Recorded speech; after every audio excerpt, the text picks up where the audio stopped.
I heard the sound of the vacuum, and all of a sudden I saw a splattering of the blood, and I knew my baby had to be in that jar.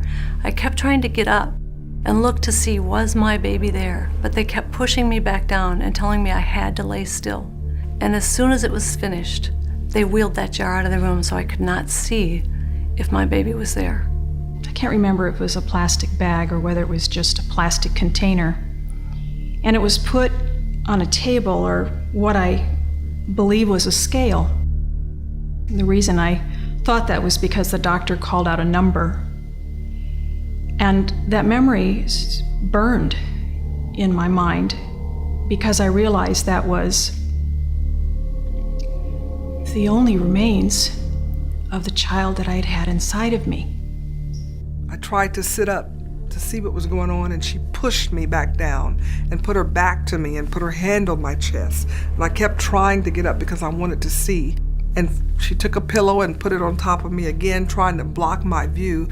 I saw her pick up a trash can. And then again, she was trying to almost straddle to keep me from seeing. But at that time, I saw a nurse come in at another angle, and she was carrying a trash bag. My mother gasped and she said, "Oh my God, it's twins." And I heard one nurse say to the other nurse, "It's twins." And then she took the trash bag and she tied it in a knot and she walked out. And I can see it just as clear as day. She walked out with the twins in that trash bag.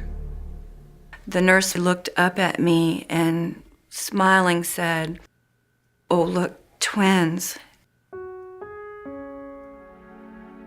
And I can remember screaming, "Oh my God, what have I done?" And then I began to scream, "Stop, stop." And I was trying to get up off the table, and the abortionist began to scream at me and tell me to lay still, and the nurse had to come and kind of put her body over mine to hold me down.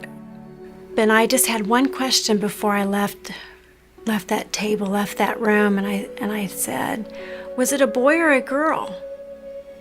And what were once warm and very comforting surroundings and atmosphere, you could have heard a pin drop, and the atmosphere turned cold and stone cold, and the woman broke the silence and said, "Well, what does it matter now?"